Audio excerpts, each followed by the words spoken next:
Qué bello, ¿verdad? Día Mundial de los Niños, 20 de noviembre. Hoy tenemos a Eduardo Gallardo, director adjunto de UNICEF para República Dominicana, y con él justamente vamos a hablar de cómo nos encuentra como país la protección a la infancia un 20 de noviembre. Eduardo, buenos días. Buenos días, lo primero pedirle disculpas a ustedes, ya lo hice fuera de cámara, pero lo hago aquí. No sabíamos las tallas exactas de las camisetas. No te preocupes que lo tenemos aquí. Sí. A mí me queda como una bata, pero... Señores, para dormir se puede, no importa. Bueno, uno mientras más grande y más deshilachado está, más cómodo se pone. Y para los que conocen esta esbelta figura, me la mandaron medium a mí.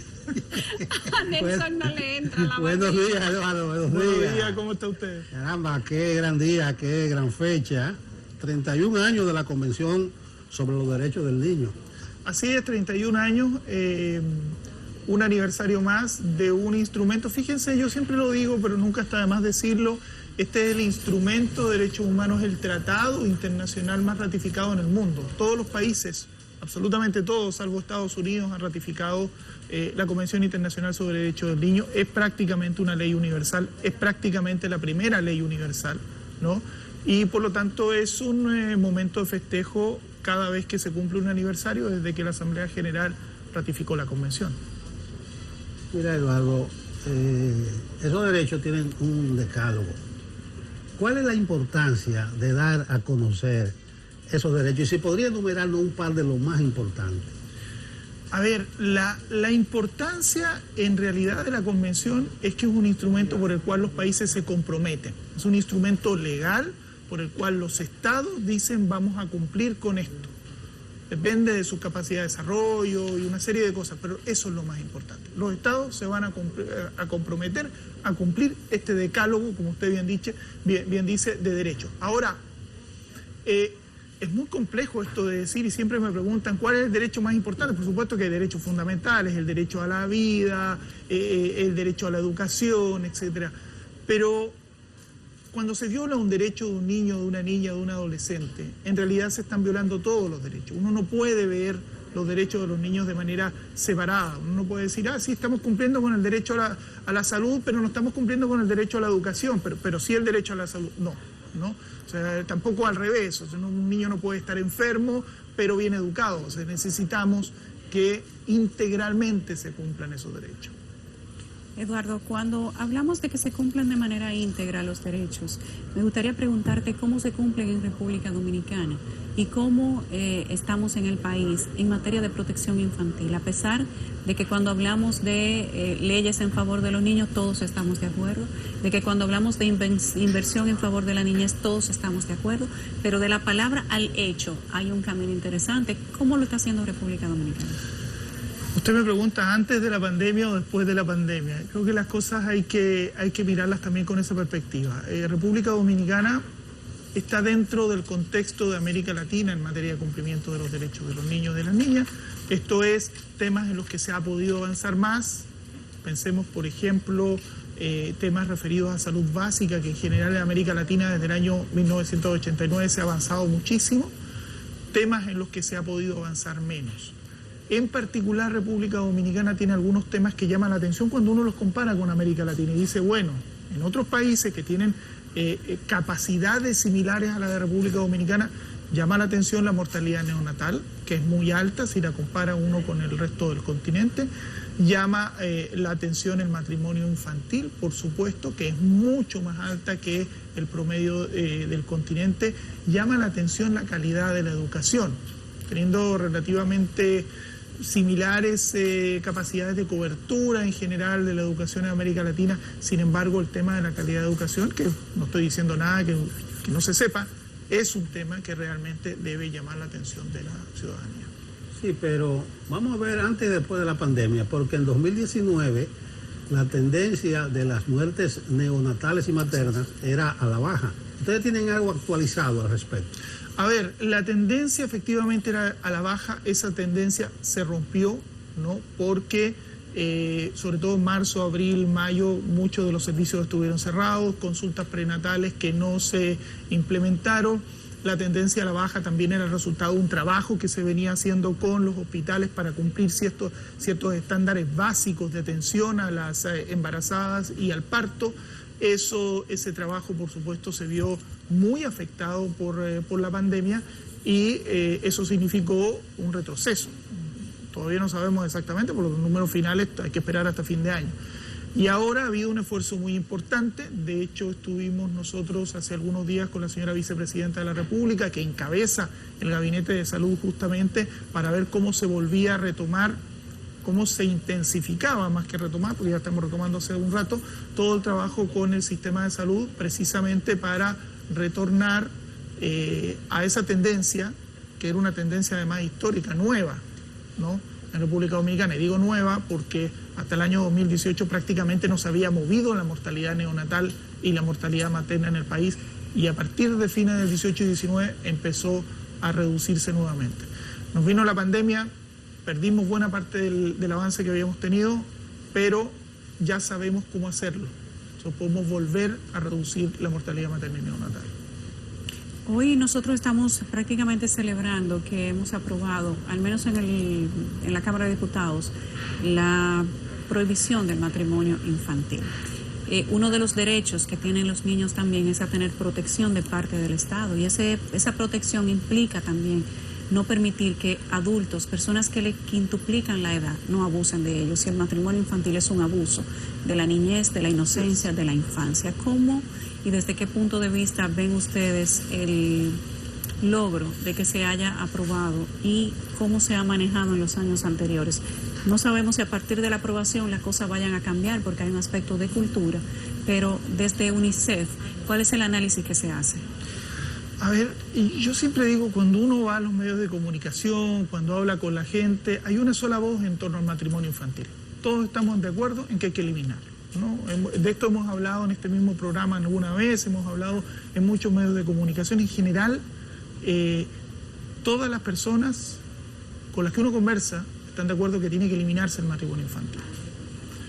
Curiosamente, en el Congreso esto ha sido diferente, y esto ha sido una polémica muy importante. Ustedes se recordarán, hace un par de años no se aprobó el Código Civil, ¿no?, justamente porque había diputados una polémica que no estaban de acuerdo absoluta sobre esto. Creo que hemos tenido un impulso muy importante el día lunes con el acto que ha hecho el señor presidente de la República, convocando a los voceros de las bancadas para que se aprobara el proyecto, y además lanzando un gabinete infantil, ¿no?, un gabinete por la niñez. Eso es un avance sin ninguna duda importante. El miércoles, bueno, hubo polémica, pero finalmente el proyecto se aprobó, el proyecto presentado por algunos diputados en el sentido de modificar el Código Civil actualmente vigente, se aprobó, pasa al Senado, y el Senado esperamos nosotros que ratifique esta aprobación y se termine con esta institución que, lo conversaba el otro día con algunas personas, una institución que viene de muy lejos, ¿no?, en la historia del mundo, que ha llegado a nosotros a través del Código Civil, que a su vez llegó a través del Código de Bello y del Código de Vélez Sársfield, o sea que tiene una historia, ¿no?, que viene del Código Napoleónico, pero que ya a estas alturas no tiene ningún sentido, ¿no? Es bueno, es un avance, y ojalá el Senado ratifique en los próximos días ese avance y no se permita que niñas de 13, 14, 15 años sean legalmente abusadas, porque es lo que pasaba, legalmente abusadas por hombres adultos. Bueno, hay que convenir que es un avance, se da por descontado que el Senado lo aprobará sin mayores periquitos, pero de buenas legislaciones la República Dominicana está llena, no está en su cumplimiento, pero es un avance y hay que saludarlo. Ahí parejo corre el embarazo en adolescentes. Vamos a ver por dónde anda UNICEF, las políticas que tiene, porque eso también es gravísimo. Tú puedes hablar con más propiedad que yo de que incentiva la deserción escolar, un mayor número de hijos e hijas, el desempleo. Lo más grave de todo es que potencia, perpetúa el ciclo de la pobreza. ¿Qué políticas específicas tienen ustedes? A ver, hay que decir primero que nada que es imposible en este país analizar el embarazo en adolescentes sin analizar el matrimonio infantil y viceversa. O sea, son dos fenómenos que están estrictamente ligados, ¿no? Tan ligados están, ¿no?, que hay un estudio que hicimos con el Banco Mundial que dice efectivamente que 2/3 de los embarazos en adolescentes se deben al matrimonio infantil, y esto tiene lógica, ¿no? Una niña que a los 15 años se junta con un hombre adulto, pues no tiene ninguna capacidad de negociar anticonceptivos, y a los 16 años está embarazada, y a los 17 años está embarazada de nuevo, y a los 19 años tiene 3 chicos. Claro. Así funciona, desgraciadamente, este tema. Hay una política nueva, un plan nacional de prevención del embarazo en adolescentes. Estamos trabajando con el gobierno para finalizar un plan nacional de prevención del matrimonio infantil, y ambos están vinculados, están ligados directamente, porque no se pueden, insisto, separar, ¿no? Suponer que el el embarazo en adolescentes se va a resolver solamente con mayor información, con mayor acceso a anticonceptivos, etcétera, etcétera, es un error. O sea, se va a resolver en la medida en que también se resuelve el matrimonio infantil, eso sin ninguna duda. ¿Mm? Ahora usted tiene razón, matrimonio infantil legal es el primer camino, el primer paso, pero nos queda muchísimo. Estamos hablando de una institución, de una violación de derechos del niño que tiene normas sociales que son muy arraigadas en la población. Hicimos un... Sí, escúchame. Las causas que se invocaban alguna gente, al final no dio nadie la cara sobre el matrimonio infantil, eran 3. Que la diferencia sea entre 5 y 8 años. La segunda, que pase por un tribunal de niños, niñas, adolescentes. Y la tercera, el consentimiento de sus padres. ¿Que tú le das alguna validez? Claro que no, pero que hay gente que se atreva a invocar eso que podríamos llamar causales. Sí, a ver, sí hubo resistencia y sí hubo proyectos paralelos para tratar de mejorar o reducir. Realmente es muy difícil entender por qué ese apego y ese cariño, entre comillas, por una institución como la de la dispensa judicial, que además ha demostrado no ser ni siquiera eficiente para cumplir con la ley. Quiero decir con esto, nosotros tenemos casos, ¿no? Hubo una investigación hace un par de años atrás en la Corte Suprema sobre este tema, casos de niñas legalmente casadas, niñas de 13, de 14 años, legalmente casadas con autorización de un juez, con hombres de 50 o 60 años. Un caso en Samaná, por ejemplo, 2013. Insólito. Con autorización de un juez. Insólito, entonces no me pero digan sucede que... más a menudo de lo que uno cree. Claro, por supuesto. Pero incluso legal, si el tema aquí es no solo que ocurra en la práctica, en los hechos, y que ocurra de espalda a la ley. No. Ocurre incluso frente a la ley e incluso autorizada por funcionarios públicos. Entonces, no es suficiente con que me digan, no, vamos a ponerle resguardo, ¿no? Simplemente, digamos, el matrimonio es un asunto de adultos, no de niños. Y por lo tanto no podemos permitir que niños y niñas tomen una decisión que es una decisión propia de adultos. Pero es algo hasta de sentido común. Si un menor de edad no puede consumir alcohol, no puede manejar, no puede votar, ¿por qué puede casarse? Así es, ¿no? Incluso si pudiera hacer algunas de esas cosas son menos graves. Claro que sí, pero el matrimonio es todavía mucho peor. Necesita Claro. más conciencia, más responsabilidad, más compromiso y más salud mental que cualquiera de esas otras que he mencionado. Entonces, ¿por qué sí se puede? Absolutamente. Y se puede, ¿sabe por qué? Porque en definitiva todavía hay gente que considera a las niñas como un objeto sexual. Y como una moneda de pago Y como también. una moneda de pago, que están vinculadas las dos cosas. O sea, finalmente, fíjese, eso es lo que tenemos que cambiar en la sociedad. La sociedad tiene que cambiar su concepción sobre la niña. La niña es una niña hasta que cumple 18 años y tenemos que protegerla, ¿no? Y tiene que tener otras oportunidades.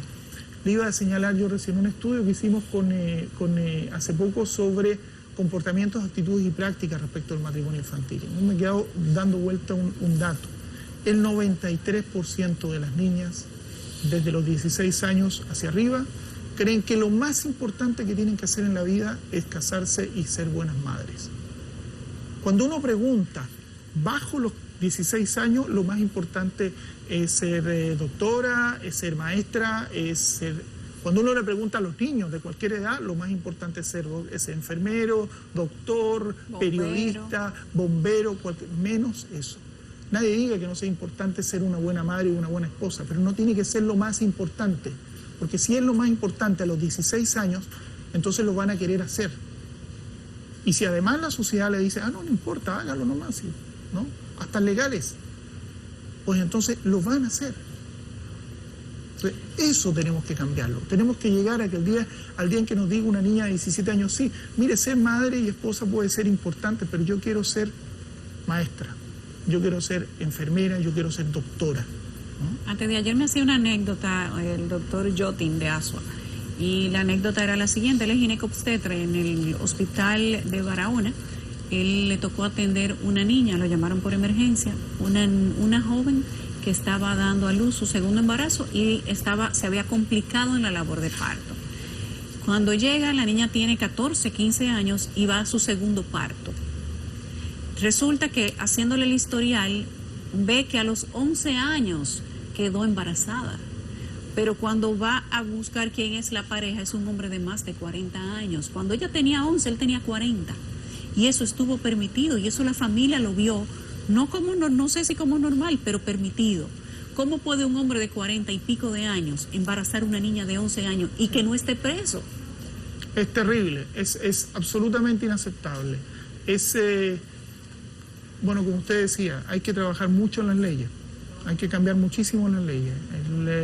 Hay que cambiar las figuras legales que tienen relación con el abuso sexual, porque por ahí se fugan muchos casos. Ese señor efectivamente debería estar preso por abusador sexual, ¿no? O sea, eso es sin ninguna duda. Casos como el que usted señala, yo he conocido varios también, ¿no? Me sorprendió un poco la discusión esta en la Cámara de Diputados sobre que no era un matrimonio infantil, sino era un matrimonio en adolescente. Increíble. Miren, ejemplos de niñas de 10, de 11 y de 12 años unidas, entre comillas, con adultos, existen. Incluso legalmente, a partir de los 12 hay en algunos casos. Pero más allá de eso, es que estamos hablando de niñas. Una chica de 16 años es una niña, ¿no? Nuestras hijas de 16 años son niñas, ¿no? No tienen por qué estar ocupando y haciendo cosas de adultas, porque una sociedad permite que esas cosas pasen. La sociedad tiene que decir, no, basta, no vamos a permitir más estas cosas. Estos señores se van a ir presos. Hay mucho que modificar todavía en el tema penal, ¿eh? Muchísimo que modificar ahí. Sí, me gusta el énfasis que tú pones cuando dices que es una niña, porque hay que situarse y hay que saludar el surgimiento de UNICEF y la política de ustedes en lo que es un niño, una niña. Me llegó a la mente de repente el Principito de Saint-Exupéry, o sea, cómo se ven las cosas a esa edad, de manera limpia, pura, sin prejuicio. Esa es la mente de un niño. Entonces, eso debe inspirar respeto y también apoyar la política que se impulsa. Estaba leyendo de un documento de UNICEF los graves males del matrimonio infantil o a temprana edad. Mencioné algunos ahorita: repercusión directa en la tasa de la pobreza, reduce el nivel educativo de las personas, menos oportunidades de desarrollo, peores empleos, salario menor durante toda su vida. Pero me detuve en esta: está propenso a sufrir violencia de pareja y a enfrentar mayores problemas de salud. Lo de la violencia de pareja, parece que la sociedad va alimentando desde temprano todos los problemas que estamos criticando ahora como adultos. ¿Qué tú crees? Absolutamente. Y no solamente los alimenta, muchas veces hasta los legitima de alguna manera. Fíjense la cobertura que hacen los medios de comunicación en general sobre el tema de los feminicidios. Muchos de los feminicidios. O sea, hay algunos feminicidios que son feminicidios sobre niñas, hombres adultos que matan a niñas que son sus parejas, ¿no? Pero hay muchos de los feminicidios que son resultado de una relación de pareja entre un hombre y una mujer que cuando comenzó esa relación, en realidad es una forma de abuso sexual, ¿no? O sea, y se trata, en los medios, no, la pareja, ¿cómo la pareja? Espérenme un momento. La señora que falleció tenía 20 años y llevaba una relación de 8 años con el señor de 40 que la mató. O sea, ahora tiene 20, empezó a los 12. 12 años. A los 12 y él tenía 32. Estoy hablando de un caso que fue hace poco tiempo atrás. O sea, un tema que partió como abuso sexual y que termina como un feminicidio. Es que estamos hablando de eso, estamos hablando finalmente de la violencia sexual contra niñas en República Dominicana, que retorno al problema, a lo que conversábamos delante sobre los temas que diferencian a República Dominicana con otros países donde aquí es más grave.